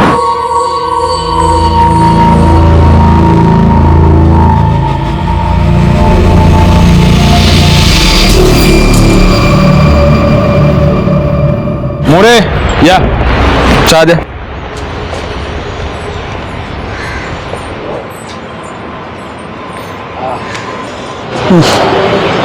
सर अभी पीते कैसे हैं? ना दूध ना शक्कर। अरे हेल्दी है, काली चाय पियो, बॉडी बनाओ, पियो पियो पियो। वो सचिन का क्या हुआ? सर जैसे आपने कहा था, सचिन को वार्निंग देके छोड़ दिया है, लेकिन एक खबरी को उसके पीछे लगा कर रखा है। हो सकता है वो उस्मान या उसका कोई आदमी उसे धमकाने की कोशिश करेगा। सर उस्मान के कॉल रिकॉर्ड्स और लोकेशन डिटेल, जिस वक्त शालिनी का मर्डर हुआ उसके मोबाइल की लोकेशन उसी एरिया की, लेकिन शालिनी और उस्मान के बीच फोन पे कभी भी बात नहीं हुई। हो सकता है पहले लैंडलाइन पे बात की हो। पुलिस के डर से ये लोग या तो लैंडलाइन का इस्तेमाल करते होंगे या फिर इंटरनेट कॉलिंग सर्विस का। सर मुझे लगता है उस्मान ने शालिनी को मारा हो, उसके पास मोटिव भी है, और मर्डर के वक्त उसका उस एरिया में मौजूद होना इत्तेफाक नहीं हो सकता।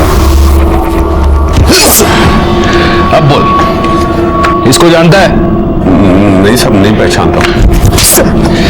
बेगुनाह लड़कियों से तू ड्रग पेडलिंग करवाता है? हाँ देख उस्मान, नारकोटिक्स वाले तेरा जो करना है वो करेंगे, लेकिन अगर तू चाहता है कि हम तेरे साथ शराफत से पेश आए तो सच बता, इसको जानता है? पहचानता हूँ साहब। हाँ, तू इसको पहचानता है क्योंकि तूने इसका मर्डर किया है ना? नहीं साहब, मैंने इसको नहीं मारा। तूने इसे नहीं मारा तो इसके मर्डर के टाइम पे तेरा फोन बैक रोड पे वॉक करने गया था क्या? हाँ साहब वो तो मैं वैसे भी उस पर नजर रखता था ताकि उसको कोई तंग करे तो मैं संभाल सकूं, और उस दिन मैं वैसे भी लेक पहुंचा था, और जब पहुंचा देखा तो यकीन मानिए साहब, इस बार मैं सच बोल रहा हूँ। वो मेरे लिए बहुत अच्छा काम कर रही थी। ऐसे में उसको मैं क्यों मारूंगा या किसी और से क्यों मरवाऊंगा? सर हो ना हो ये उस्मान झूठ बोल रहा है, लेकिन हो सकता है सच भी बोल रहा हूँ। लेकिन सर अगर उस्मान सच बोल रहा है तो फिर करे क्या? शालिनी के मर्डर केस में हमारे पास वो एक ही सस्पेक्ट है और जो रिंग मिली है उससे अब तक हमें कोई लीड नहीं मिल पाया। एक काम करो मोरे, उस्मान को छोड़ दो। क्या? वैसे भी उस्मान के खिलाफ हमारे पास कोई सबूत नहीं। सचिन ने जो स्टेटमेंट दिया है उसके बेसिस पर अगर चार्जशीट फाइल करे तो वो कोर्ट में बेल लेकर बाहर आ जाएगा। तो फिर शालिनी के मर्डर का सीधा संबंध ड्रग्स से है।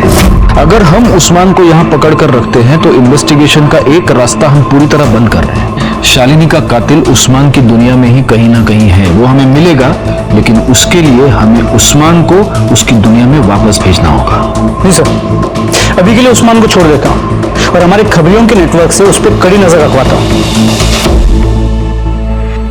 मोरे, मैंने जो तुमको एक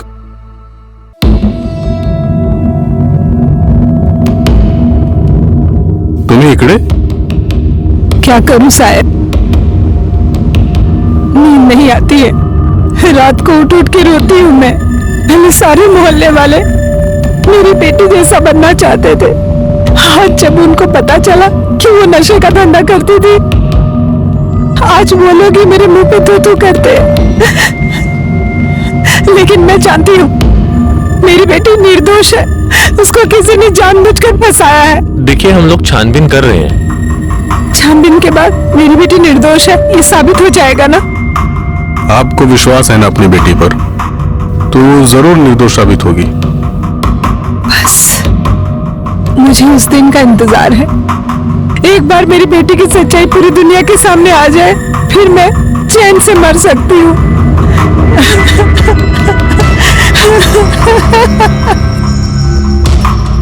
शालिनी मर्डर केस कॉम्प्लिकेशन से भरा हुआ था। इस केस में हमारे सामने एक लीड आ जाती, हम उसे इन्वेस्टिगेट करना शुरू कर देते और कुछ दूर जाते ही हमारे सामने डेड एंड आ जाता। लेकिन ऐसे में ही इस केस में हमारे सामने एक नया क्लू आया। सलाम साहब, साहब सुरेश है, ये उदय रहता है जिधर शालिनी की मौत हुई थी, ये आपको कुछ बताना चाहता है। साहब शालिनी के जहां मौत हुई ना, वो वीक में 2 बार जरूर आती थी और उधर उसका किसी के साथ झगड़ा हुआ था।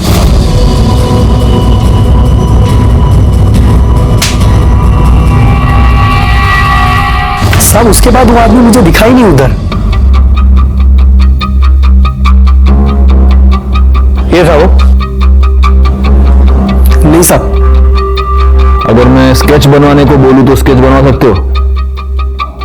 साहब स्केच बनवाना मुश्किल है, लेकिन साहब वो सामने आया तो उसको मैं पहचान लूंगा। ठीक है, अगर स्केच बनवाने की जरूरत पड़ी तो बुला लूंगा तुमको। साहब एक और बात, जैसा शालिनी लाल दुपट्टा डाल के ड्रग्स बेचती थी, वैसे एक दूसरी लड़की लाल दुपट्टा डाल के ड्रग्स बेच रही है।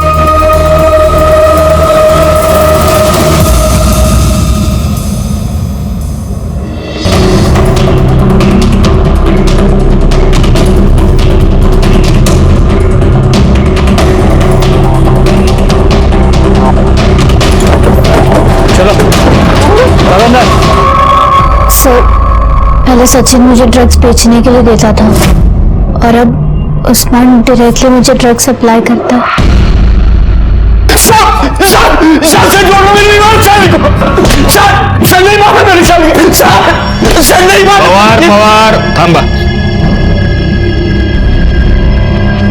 पहले शालिनी और अब सिल्क। भोली भाली पढ़ने लिखने वाली लड़कियों को तो ड्रग पेडलर बनाता है, उनका इस्तेमाल करता है और फिर उनका खून कर देता है। शालिनी के साथ तूने यही किया और अब सिल्क के साथ तू यही करने वाला था। खुदा कसम साहब, इतनी मार खाने के बाद झूठ बोलने की हिम्मत नहीं बची। वो लड़कियों के बारे में कुछ नहीं जानता, वो तो बस पैसे कमाने के वास्ते कोई उनको मेरे पास भेजता था। बस सब इतना ही पता और कुछ नहीं पता। कौन? Sir sir sir please sir मारो मत नहीं सर सर बताता हूँ सर, मेरा विश्वास करो सर, मैं सिल्क को सिर्फ मदद करता था, उसको पैसों की अर्जेंट जरूरत थी तो मैंने उसे उस्मान के पास भेजा था। फोटो दे। इसको भी तूने उस्मान के पास भेजा था? हाँ सर। और फिर तूने ही इसको मार दिया? नहीं सर, मैंने इसे नहीं मारा है सर। मैंने इसे भी पैसे कमाने के लिए उस्मान के पास भेजा था सर। ये अजीब है नहीं हो रहे? मतलब कॉलेज में जिसको भी पैसे की जरूरत पड़ती है वो सब तेरे पास आते हैं? हाँ? नहीं सर, लाइब्रेरियन होना सर तो सब टच में रहते हैं। और तू उस्मान के टच में रहता है? कब से है तू उसकी टच में? जब मैं स्कूल में था तब मुझे किसी ने उस्मान के पास ड्रग्स बेचने के लिए भेजा था। तभी से जिसको भी पैसों की जरूरत पड़ती है तो मैं उस्मान के पास ही भेज देता हूं। तली हुई तीखी हरी मिर्च के साथ वड़ा पाव खाने का मजा कुछ और है मोरे।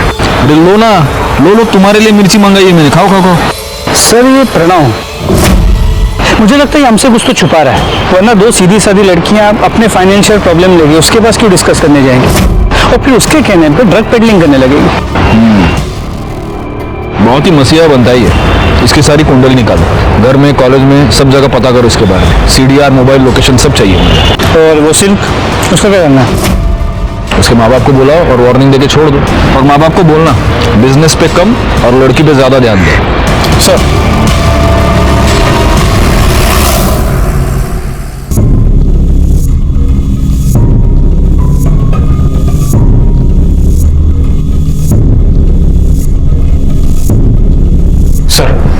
कुछ पेनड्राइव और CDs मिली है सर। इसमें कॉलेज के डॉक्यूमेंट्स हैं। मतलब मैंने पूछा डॉक्यूमेंट्स है सर, कॉलेज के डॉक्यूमेंट्स। दिखा सर सच में इसमें कुछ नहीं है सर।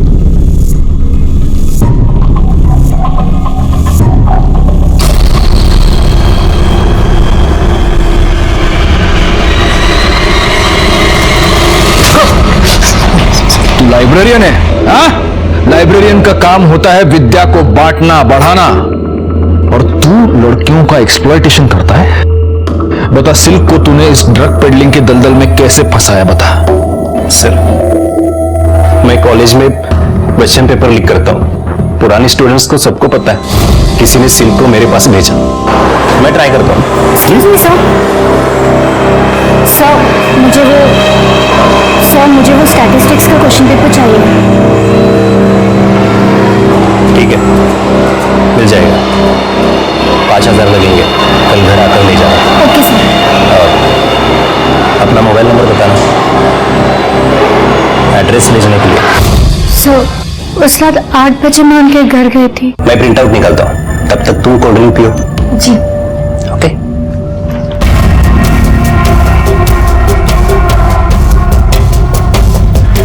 बस 2 मिनट।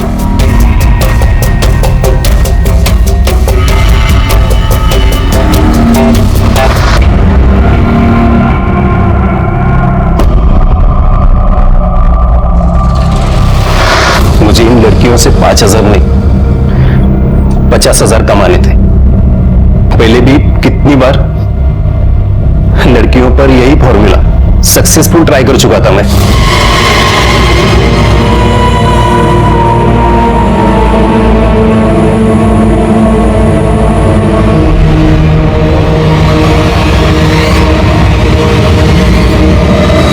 फिर जब नेक्स्ट डे मॉर्निंग मैं नींद से उठी तो मैंने रियलाइज किया मैं प्रणव सर के घर पे हूँ, उनके बेड पे, और मेरे बदन पे कपड़े नहीं थे। फिर मैंने सिल्क से 50,000 मांगे पर उसके पास नहीं थे, तो मैंने उसको उस्मान के पास भेजा। और फिर यही फॉर्मूला तूने शालिनी कुंडलिक के साथ भी ट्राई किया? हाँ सर।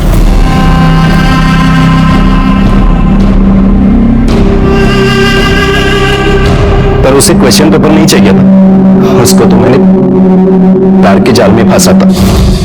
सर बताइए ना क्या बात है, वो एक्चुअली मुझे लेट हो रहा है। हाँ।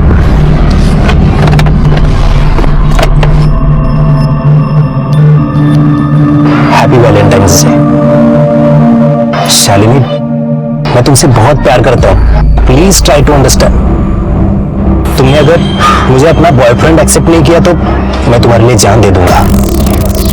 सर मैंने आपसे पहले भी कहा है, मुझे अभी पढ़ाई करनी है, नौकरी करनी है, अपनी आई का ख्याल रखना है, बहुत कुछ करना है मुझे।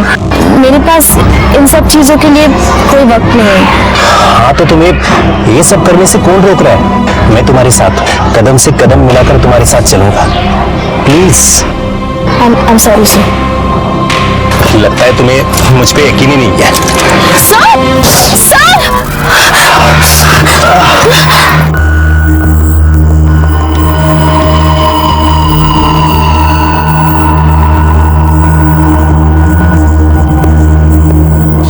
फिर शालिनी को भी तुमने सिल्क की तरह इस ड्रग पेडलिंग के जाल में फंसाया, लेकिन शालिनी ने कुछ दिनों के बाद तुम्हारे लिए काम करने से, तुम्हें पैसे कमा कर देने से इनकार कर दिया और इसलिए तूने शालिनी का खून कर दिया। नहीं सर, मैंने नहीं मारा है। मैंने बोला ना आपको, मैंने नहीं मारा है सर। शालिनी एक सोने का अंडा देने वाली मुर्गी थी मेरे लिए, मैं उसे क्यों मारूंगा सर? मैंने नहीं मारा है सर। सर, प्रणव के इन कॉल रिकॉर्ड्स और लोकेशन डिटेल्स के मुताबिक जब शालिनी का मर्डर हुआ वो कॉलेज में ही था। हो सकता है प्रणव ने अपना फोन कॉलेज में छोड़ा हो और वो खुद क्राइम स्पॉट पर चला गया हो। नहीं सर, मैंने कॉलेज में भी पूछताछ की, प्रणव उस वक्त लाइब्रेरी में ही था और उसने बुक्स भी इशू किए थे। तो शालिनी को उस्मान ने नहीं मारा, इस प्रणव ने नहीं मारा, उर्मिला और वो लड़का सचिन मुझे नहीं लगता वो मारेंगे। फिर शालिनी को किसने मारा? शालिनी और सिल्क दोनों लड़कियां प्रणव के धोखे का शिकार बन गई। दोनों ने जुर्म की पहली दस्तक नहीं सुनी और अपनी एक गलती छुपाने के लिए बड़ी साजिश का शिकार बन गई। सिल्क को तो हमने बचा लिया, लेकिन शालिनी अपनी जान गंवा चुकी। गुनाह और गुनहगार एक ही कड़ी में बंधे हमारे इर्द गिर्द घूम रहे थे, लेकिन अब भी हम शालिनी के कातिल तक पहुंच नहीं पा रहे थे। और उसी वक्त इस मामले में एक नया ट्विस्ट हमारे सामने आया। हेलो, क्या काम पर? ठीक है, हम पहुंचते हैं। सर, एक इमरजेंसी केस है।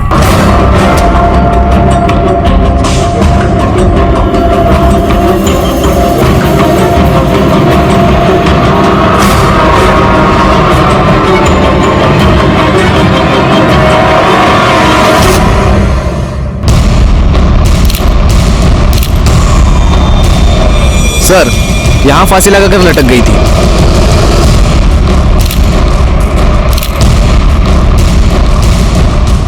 आपको इस सुसाइड के बारे में पता कैसे चला?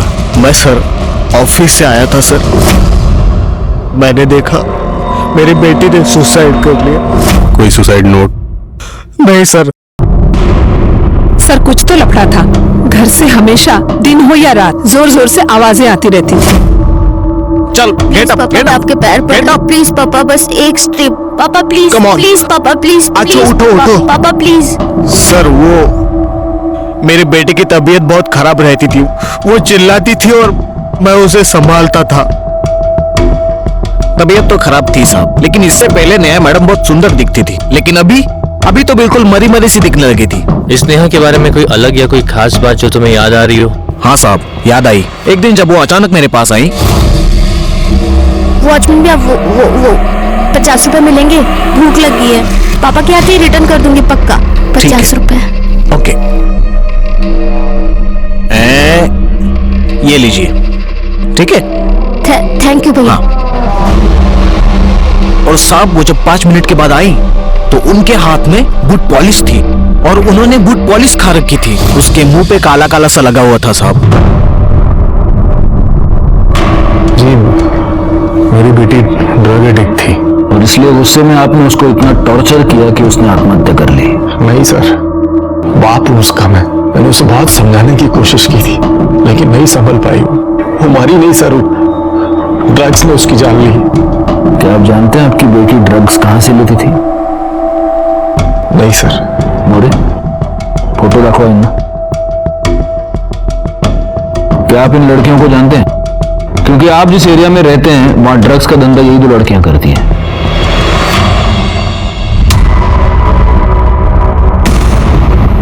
जी नहीं, मैंने इन्हें नहीं देखा भाई। आप 5 मिनट बैठिए, हमें कुछ फॉर्मेलिटीज कंप्लीट करनी है, हम आते हैं। एक्सक्यूज अस। मोरे, आप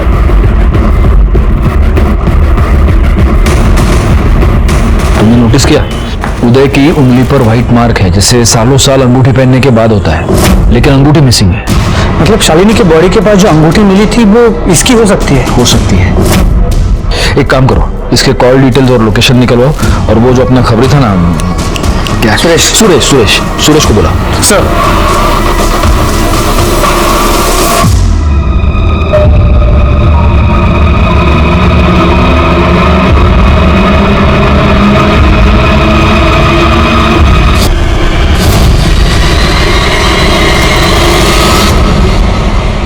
साहब, यही वो आदमी जिसका शालिनी के साथ लफड़ा हुआ था।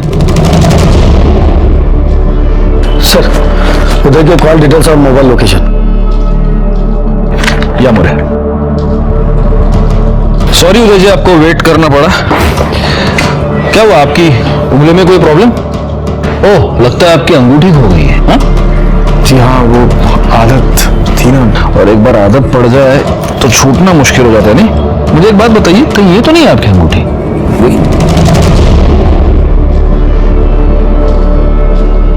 हाँ सर, यही मेरी अंगूठी है। लीजिए। आप पूछेंगे नहीं हमें अंगूठी कहाँ मिली? कहाँ से मिली? जहां पर शालिनी का मर्डर हुआ था वहां पर मिली।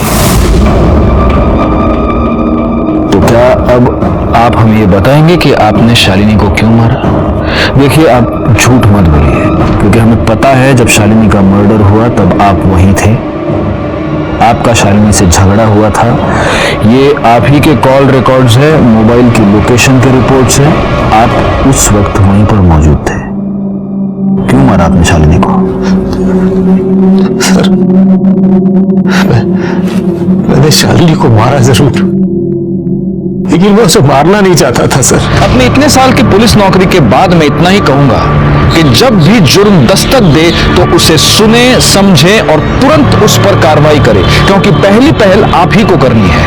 एक और बात, आपका जीवन चाहे कितना भी व्यस्त हो, लेकिन अपने बच्चों के लिए समय निकाले, उनसे बात करें, उन्हें समझे, उन पर ध्यान दें, क्योंकि आपके बच्चे सिर्फ आप ही का नहीं, इस पूरे समाज का और देश का भविष्य है। मैं सीनियर इंस्पेक्टर राजेश यादव आपसे विदा लेता हूं। दोबारा मिलूंगा, तब तक सतर्क रहें और देखते रहें क्राइम पेट्रोल दस्तक, क्योंकि मकसद बताना नहीं, बचाना है। जय हिंद। क्राइम पेट्रोल के ऐसे ही मजेदार एपिसोड्स देखने के लिए हमारे चैनल को सब्सक्राइब करें